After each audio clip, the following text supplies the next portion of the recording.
Yo, what's up, everyone? Welcome back to another episode of Unfucking Your CX. I am your host, Zack Hamilton, and I am really excited for today's conversation. Steven and I, first we've connected maybe a couple weeks ago on LinkedIn, but have had some really good conversation. And he brings just a new perspective to CX that I like. So, Steven, welcome to the hot seat. Thank you, Zach. Thanks for inviting me. Super excited to be here. Yeah, we were just talking about, your family holiday up in Austria. So set the tone for this conversation. Like, are we in Austria on the slopes, or are we having this conversation somewhere else? Now I'm back home now. I'm in my recording studio here in our own house, and I live in Belgium, very close to Bruges, like the Yeah, the west side of the country, Central Europe. So yeah, that's where I am right now. I love it. It's so interesting. My very, very first trip to Belgium, I was in Brussels. Hmm.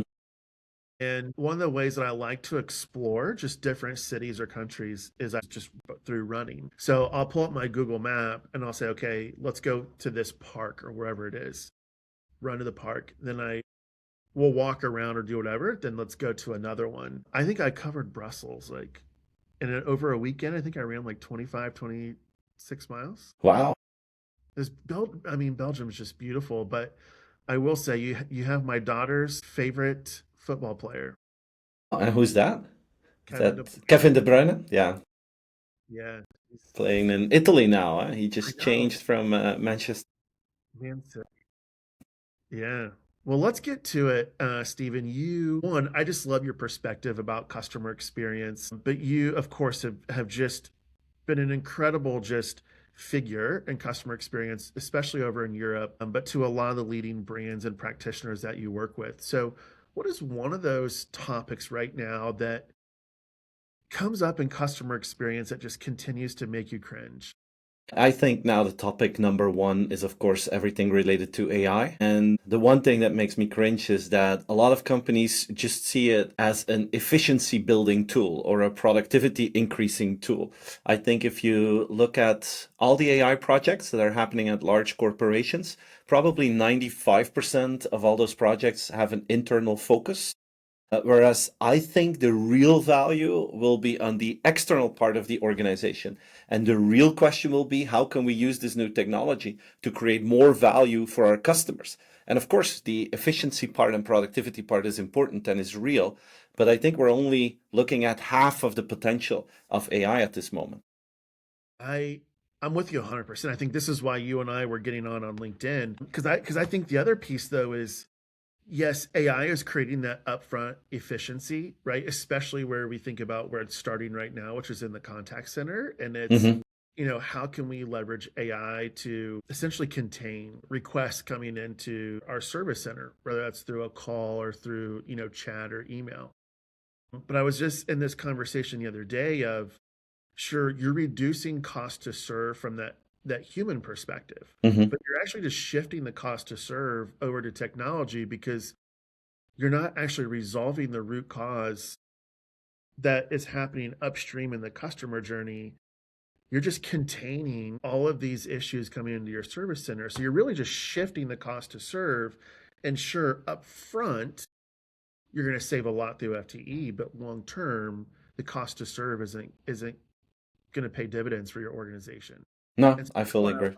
thinking about how do we leverage it to deliver value up the chain versus just thinking about kind of that reactive service. So can you talk more about that? Yeah, absolutely. Well, the cost to help someone or to give a reply to someone who has an issue will be reduced close to zero, right?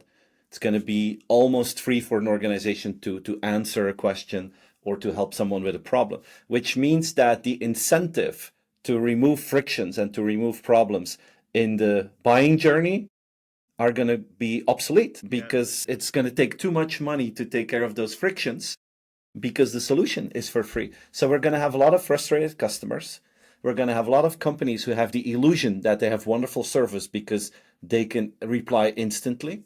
And the real consequence of it will be that we're going to have the biggest price pressure that we've seen in marketing in our entire lives. Because for customers, finding a cheaper solution will become very, very easy. The search cost for the customer will also drop to zero. So if you don't have a real value proposition that is sticky to customers, then they're always going to look for an alternative that is cheaper and it's going to be super easy to find. Yeah, absolutely. And I like this whole kind of value creation piece that you were mentioning, for our customers. And ultimately, if we think about those right friction points that we're solving through, leveraging AI as that system, I'll give you an example. When I think about, um, let's just think about like you order something from a retailer's website, right? Think Hmm. about the holidays. And ultimately, all of a sudden, delivery delays happen, right? Unexpected. It doesn't meet the 2 to 3 days that you have on your website. Well, to your point, right now, the companies are just kind of very reactive in their communication. They're very reactive in answering those questions in the service center. But what if AI spotted that delivery date, which is now a delay, communicated to you, Stephen, hey, look, there's a delay, and give you options of what do you want to do next? Meaning you could actually pick it up from like your local courier service 3 miles from your house and you can get it today. Or it gives you other alternatives where essentially you get to select what the experience is. Is that the type of value that you believe AI can deliver in the future? I think it's one of the values. Reinventing convenience, reinventing customer service. Now, the KPIs that we use are, can we solve the problems fast enough? Can we do it in one intervention? I think that will flip towards proactive solutions, where you say, what's the percentage of problems that we can detect upfront? And what's the percentage of problems that we can solve before the customer even knows that there's a problem? That's for me the reinvention of convenience. But I think it's only one side of the story. I also believe that AI can create a more emotional bond towards customers. Like I recently saw the Olaf robot that they're going to launch in Disneyland Paris real soon. So in Disneyland Paris, they're opening up this frozen area. Yeah. And one of the cool features is that they're going to have an Olaf, the snowman from the movie Frozen, that they have this robot that is exactly like Olaf and you can interact with it, you can talk with it, purely AI driven. But that's emotion, right? You can create an outstanding experience for people. You can do something exceptional that wasn't possible with humans. Imagine that if you run into Mickey Mouse or another character of Disney and you can actually have a conversation with Mickey Mouse, that's a different ball game. And then just a Mickey that is waving to you and is doing a high five in complete silence. I recently bumped into a company called HearView, and they make glasses for people who have an hearing disorder. So if you put the glasses on, in real time, you get subtitles if you are in a group and you have conversations that you want to follow. So suddenly it's a world opening up for those people because now they're part of the conversation. That's life changing. And that wasn't possible before we had AI as well. So I really think that there's a lot of emotional value. Think about these exceptional experiences. Think about trust, like self-driving cars. They deliver an enormous amount of trust and safety that we didn't have before. Think about inspiration, where you help people make decisions in a cooler and a more personalized way. Well, that's for me also part of the value that AI can create for customers. It's efficiency and reinventing convenience, but it's also building that emotional value for customers. It's really interesting that you say that because, and I'm keen in on this emotional piece. And shall we say, Disney is finally letting go stale experiences, bringing Hey, them. that's very good. That's very good. I love that. I got well, my girls aren't so young anymore, but I've listened to Let It Go probably a million times. But there's just kind of myth out there, Stephen, right now where AI cannot create these emotional experiences, right? Like Hmm. it doesn't know AI isn't trained on emotion or empathy or all these things. And so you're actually giving pure examples where AI is delivering a better emotional connection than what this previous kind of era was, right? So you're saying with Mickey Mouse, right? Where Mickey Mouse is just waving instead of Olaf being in the parade and just waving. And I was in Disney World, oh gosh, this is a while back, where you could interact with Olaf. You could get your picture taken with him. He was like in this little ice thing, so they had snow that you could actually build a snowman with, but he didn't talk, Right. right? Because there was a Yeah. human character inside of it. Now they're taking it one step further where you can actually Exactly. interact with a little. Exactly. And think about personal growth. There was this HBR study that came out in 2025 where they looked at how customers and consumers use Gen AI. And in 2024, it was about making your life more efficient. In 2025, the main purpose of usage was companionship, therapy, personal growth. So think about what kind of content, what kind of expertise you have as an organization that you could bring to the customer in an interactive, personalized way that is helping them to become better humans or to become smarter humans or to learn a new skill.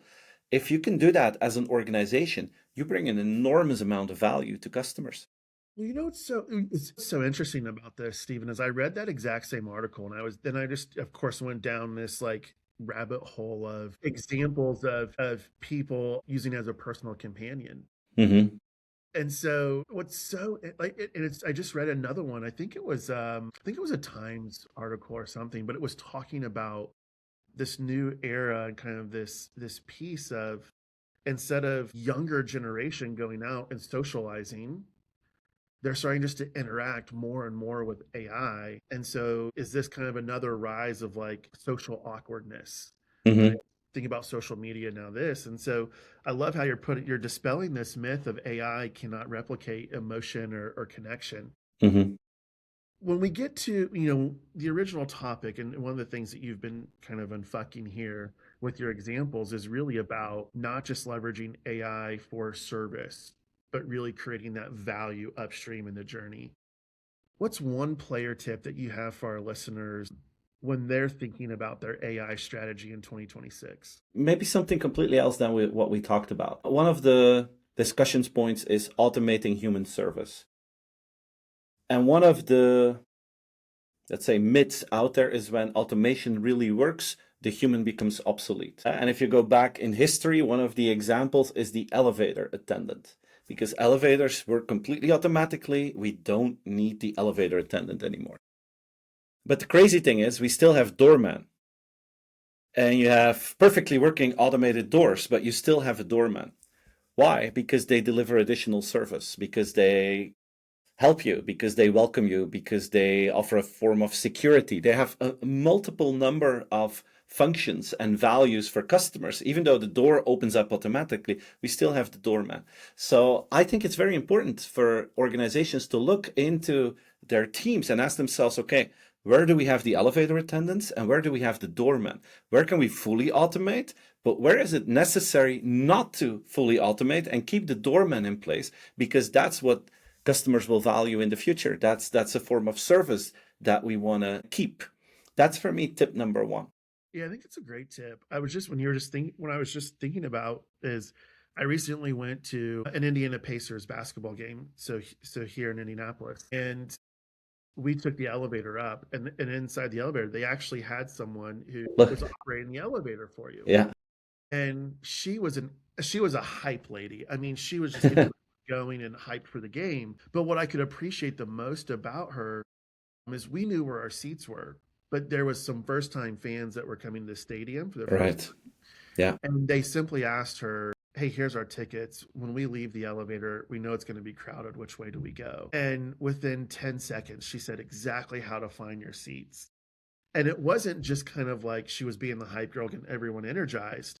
But to your point, it was just giving that extra level of service, especially for those first time fans, right? Like who's trying to navigate the stadium for the first time. Exactly. And you can have a perfectly working app, but it's much faster if you ask someone. If they are available and someone who can guide you, and if you don't really understand it, or if you're insecure, they can say, no worries, just, or I will ask someone to go with you. I mean, there are a different number of options that a human can choose from that a machine usually won't be able to choose from. It's a great player tip. What's the second player tip?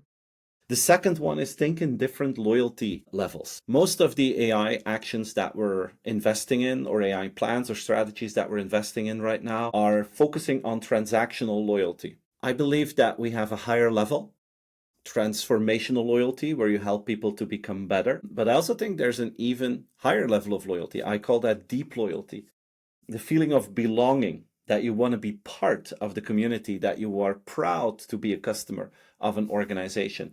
And I think in a world where brilliant customer service will become the most normal thing in the world, the paradox is when you create fantastic customer service through technology and everyone can buy perfect customer service, at that moment, it becomes a commodity. It becomes the most normal thing in the world. It even becomes boring. It's forgettable. So you need to prepare for that world by already investing in this feeling of belonging so that you create deep loyalty with your customers. I think that's a really good point. And it just kind of flagged there's a company that I'm working with. And if you look at all of their focus, they look at this one band of kind of some of their higher tier loyalty customers. But to your point, it's very transactional. Mm-hmm. Customers are very transactional. And if you actually look at their customer lifetime value, even though their transactions are higher, their customer lifetime value isn't as high because they're also the most frequent returners, the cost to serve, all those things. Whereas they had one kind of loyalty band of customers that didn't purchase as often, but when they did purchase, Steven, the average order value was significantly higher, right? Because Wow. they had this Yeah. belonging. They were less likely to return. They didn't have kind of those service issues. So although frequency wasn't high, to your point, that level of Value. belonging and the value piece was significantly Yeah. different. Yeah. I What's the agree with that. tip here? The third tip that I would like to share is to understand that skills become commodities at a certain moment in your organization, so that we need to invest more in the emotional part of the relationship. So I think if you look at the perfect employee, the perfect human employee, for me, that's someone who is passionate. I never had the feeling that ChatGPT was passionate about things. It works fine, but I never felt positive energy or passion. The second one is human connectivity, not empathy. I think that we're going to lose the empathy game from machines. There are a number of studies who are starting to prove that it never gets tired. It's super empathic. It knows you, so it can play the empathy game. But connectivity is something else for me. Connectivity is the energy transfer between humans. We can transfer positive energy to each other. It's like the cliche example is going to a football game and going to the stadium versus watching it on TV, going to a concert with 50,000 people experiencing the same thing versus watching it on YouTube. I mean, that energy transfer is the reason why people go to that concert, because you can watch it for free on YouTube, but you want to feel the energy of the performers and of the crowd. That's something that we need, people who can transfer that energy. And I think the last one, there are ethics. We need people who have the capability, and we need to coach them to and empower them to make the right decisions. To when something happens, that they have the mental flexibility and the right values to make the right call and to make the right decision. Which means that we have to bring intuition back. If you write everything down in very strict rules, humans start to behave like robots. A lot of human employees behave like robots today. And robots are much better in behaving like robots than humans are. So we have to make sure that people don't behave like robots, and we need intuition to make sure and give them the value so that they make the right decision at the right moment to bring value to the customer. Those are for me the three qualities of a great human employee, great human team member in a world where skills become commodities. I'll end on this. I think those are two incredible, one, a third player tip, and then a bonus. It's really, I typically don't do a lot of in-person like holiday shopping anymore. I just order everything online. Mm-hmm.